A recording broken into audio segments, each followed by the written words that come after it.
Hey ladies and gents, we are back with some Assault on Karelia. This is one of those game modes, and this is one of the easiest game modes, or easiest maps to win on Assault.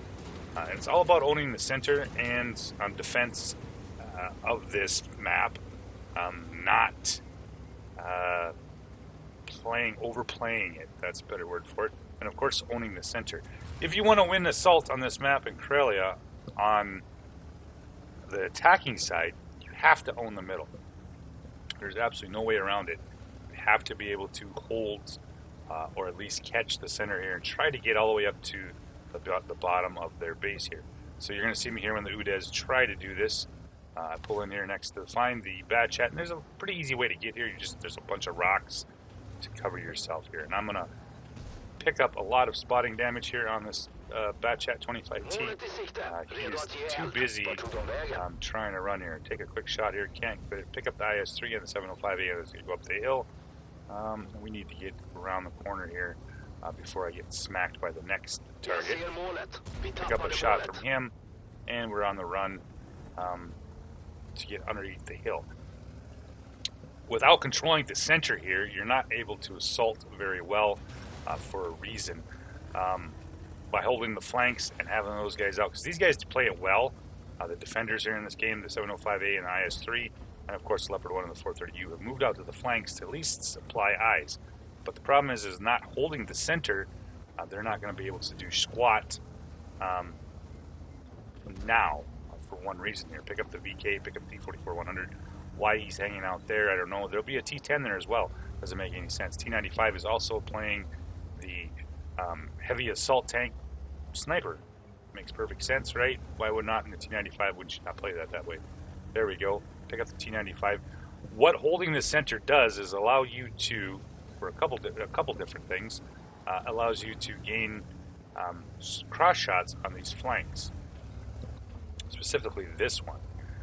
Being able to take out these guys on the side here, or at least harass them,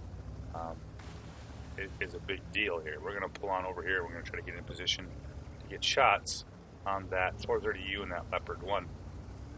Pulling nice and slow here. I'm just going to use the bush here. We're going to wait till something pops here. Those guys are going to be popping up in and out all the time in the 430U and the Leopard 1. What they're doing is providing spots for their team to shoot at. There are 2-1 right now, because most people, when they play defense, these guys are pretty good players, and these four tanks are on the outside edge. The guys that are on the inside are playing a little too passive for the defense part of it, because once you get these outside edges taken care of, it's pretty easy to win this. You're gonna, I have 3 tank destroyers waiting to shoot at shit for whatever I spot here. So I'm trying to get shots on the 430U. He's got to worry about not only what's in front of him, but now what's on his backside here, possibly getting shots. He's not going to be able to work back and forth as easily as he wants to, especially if artillery's doing its job. Pull back up in here and see if we can get the 430U from the rear. I'm waiting for him to pop. We'll move over here. I'm waiting for him just to back up enough here to show me his ass. The Leopard 1 is not popping, obviously with no armor. He's just waiting for himself to get shots at anything popping up in the center here. I'm going to wait for the 430U. Now the bottom side, we have E100 versus 705. There we go. Finally get some, at least a silhouette of the 430U. Ooh, pick up the SU-130 PM. He's poking up here. No shot on him. However, we've spotted him enough that hopefully that the artillery is paying attention, or some of the TDs are. There we go. Pop. Give me your back there. There we go. We get a shot into the 430U finally. Excuse me. And Leopard 1 is now on the run here. He's at 1,018 hit points. Not the best tank in the world to go up in that position, but I understand why he was there. Without eyes on either side of these two flanks here, he's going to get screwed here. Oh, picks up the 430UM going, SU-130PM going up. Ooh, get a couple more spotting damage out of it for me. Come on. And I'm not a big tier 10 player. I don't play tier 10s. I really don't play tier 10s at all anymore. Been probably years. I do play on occasion. This just happened to be that I'm still trying to kind of grind up a little bit of a crew on this tank. Alright, so let's see if we get a shot. Oh, I love the fact that was, 250, 60 pen, and I can't go through the side of his turn. Gotta love that tank. So we finished off the Leopard 1 430U. We broke this side. T95 E100 on our side have pushed, and that killed everything over there. And they're pretty much screwed. 6-2, we have map control. We have spotters underneath here that are going to start picking up here. There's the M4. He's screwed. He just got spotted and starts getting wrecked relatively quick here. Ooh. I pick up a bullshit shot as the M4A1 goes around the corner. But it's not going to do any good for him. Here, okay, here we go. Show me your side. I'm not a tank that's easily penetrated by your rather shitty penetration. The Chrysler K has always had shitty penetration, so it's not one of those things that you really worry about here. I'm trying to work my corner here as well. I'm trying to get the some shit lit. I also need to knock out this Chrysler K here. We pushed a lot of those guys back. If we knock out the Chrysler K, it's going to allow those 3 tanks to the south to move up. These guys, everybody's pushing really well right now. Yeah, this is kind of a textbook assault on Karelia, how to play this. Alright, so now we're moving up here. Let's see if we can get some side shots on that. There we go. He's tracked. He has no chance. We'll put a shell in there. Put him down to a 1 shot. I still have this kind of, yeah, well protected. 1 more shell into him, and the Chrysler K is dead. There's the T95. He's been playing pretty much the center right there. It doesn't do him any good. Girl's like, nah, I don't give a shit about your armor. Pull around with the VK. Yeah. So there's the T10 and the VK. Neither one of them, I mean, the T10 has got a pretty decent gun, accuracy-wise. But it's also relatively quick, so not playing toward the front, it's kind of taking him out of its game. And you're going to see a lot of this in the assault version of it, or defense-wise of it. Tanks that are not taking advantage of speed, armor, and all that kind of stuff. And simply playing the spotting or the sniper role. So, fucking up at the T10, he's too busy paying attention to me here. Really like to get a shot on his turn here and finish him off here. Nope, Strev kills the E100. T10's trying to poke against me. He's also shooting at the IS-3. There we go. Completely fucked that up. But we'll have another video here. I'm going to show you the defense side of it and what needs to be done here. The map's relatively easy to win if you play the positions right. By taking the center and the assault, it'll open up those 2 wings for us, able to destroy that and let our tanks move up for a relatively easy win, 15-3. So, one more game for you guys from the defending side of Karelia. Alright, ladies and gents, we are back with the defense side of Karelia. The big thing about defense in Karelia is far too many tanks think that defense means just to simply hide behind fucking rocks and not... you gotta have eyes. If you don't have eyes in this, the center gets lost, everybody gets fucked up. Now, we were lucky enough in this deal that they did not push center. We did not have these guys.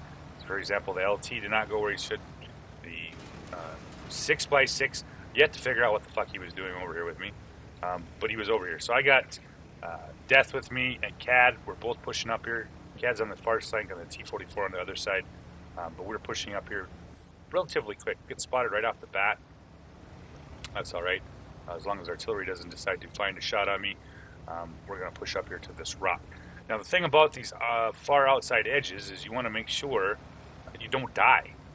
If you watch the other video, you watch the 705 and an IS-3A, or 705A and an IS-3 get fucking wrecked on one side because they got way too pushy. All your purpose here is, of course, because I have a Turtle 1 and there's a 45 T-34. Of course they're back there. Heavy tanks do that. And this is what you talk about with the whole team of, like, what are you doing, why you're doing this. But the whole point of here is being in position here is not to die. My point is to be here is just to hold them. Remember, this is only a 9-minute game. So if you can hold long enough, I'm going to push up in here, get a quick shot on the IS-3. There we go. Puts him at 470. He's almost 1 shot here. Here comes the EBR. Now, they have the center control of this map. However, they don't ever take advantage of it or hold it. The Lynx is just being a complete fucking knob. Not sure what he's doing here, trying to trade shots with the low and the IS-3. That's alright here. Here comes the EBR from, we're both like, because Death's like, what are you doing? And we can't figure out what the Lynx is doing here. Yep, so there they go. We've finished off T-32.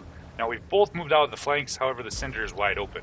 Now if I was a light tank or a medium, I would have made the dash across to the other side to get to that wall. But once again, this is one of those deals where nobody takes advantage. There's our light tank back there as well. Not quite sure what that's all about. Trying to get here in a better position here. We're trying to see what this blows up to. And there, about the time, here comes the Udez. Not sure what the fuck this is all about. But let's put a shell into him quick here. And the IS-3 and the don't take advantage of it. I'm not trying to push out past this point. I don't want to.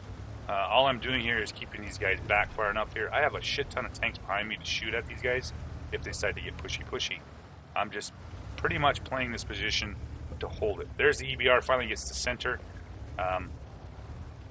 But instead of playing that position where he should be shooting at like the FV-4202 or the T-44 on the other flank, he's kind of just rolling around, not really providing that support to break one of these flanks open here.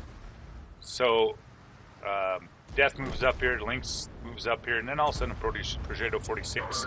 I get a critical hit on the EBR. Of course, I just blow his fucking track off. Because, you know, 222 pen on a 122 millimeter tank just fucking takes, you know, shoots the track, right?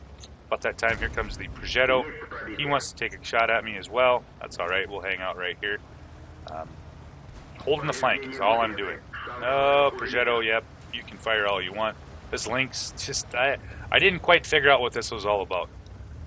But, once again, being on defense here, I'm not pushing out for a reason. I'm still out engaged with the enemy, but I'm not overextending to the point where I'm going to die. If I die and we lose this flank, that gives them a chance to move down into the 5-6 area, which is a little bit different here. So we're going to wait for the Progetto to do what he does, which I have no quite what the fuck he's up to. Try to take a shot at the cupola on the louver, the low I should say here, and we're going to back up here and we're going to play this a little bit smarter. I have, like I said, essentially full health here. I'm not even really been bothered yet so far by anything here. So we're going to try to see if he can get pushed up here. He's going to try. Nope. Thankfully, artillery had been on the other side supporting them as much as possible here. It's a 5-4. We got 5 minutes left. Oh, can't get the shot on the Progetto. We'll just pull in there. Yeah, you can fire all day long, buddy. I'm in a perfect position to hold this corner. We are again, once again, waiting slowly but surely. I'm not pushing past this point. I'm going to make them work me, or try to work me, and come in here close to make the difference. So we've pretty much won. There we go. We've got that guy tracked. I was hoping for some damaging shots, but you also got to realize that the Progetto has a weird track layout. So let's see here. We're going to try one more time. We're going to see if we can break his gun. That didn't help. The low is one of those tanks you have to watch out here. Fucking 6x6. What are you doing? Yeah. So we've got this taken somewhat care, relatively, you know, we've held this flank. And finally the ELC, since we did not have that center, oops, shit. Missed that. Here comes a T-28 prototype. What is this nonsense? He shows up out of the blue. So now we have 2 full health tier 8s in that stupid Progetto. I got a 6x6 and an almost dead death. However, we've lost the other flank. This is one of those things I was talking about earlier. We'll see if we can track it one more time. There we go. Oh, Lynx, really? We're going to back up here. We just got to stay alive long enough. Oh, 4502 finally gets him. And 4043 kills the Death. And there we go with the T-28.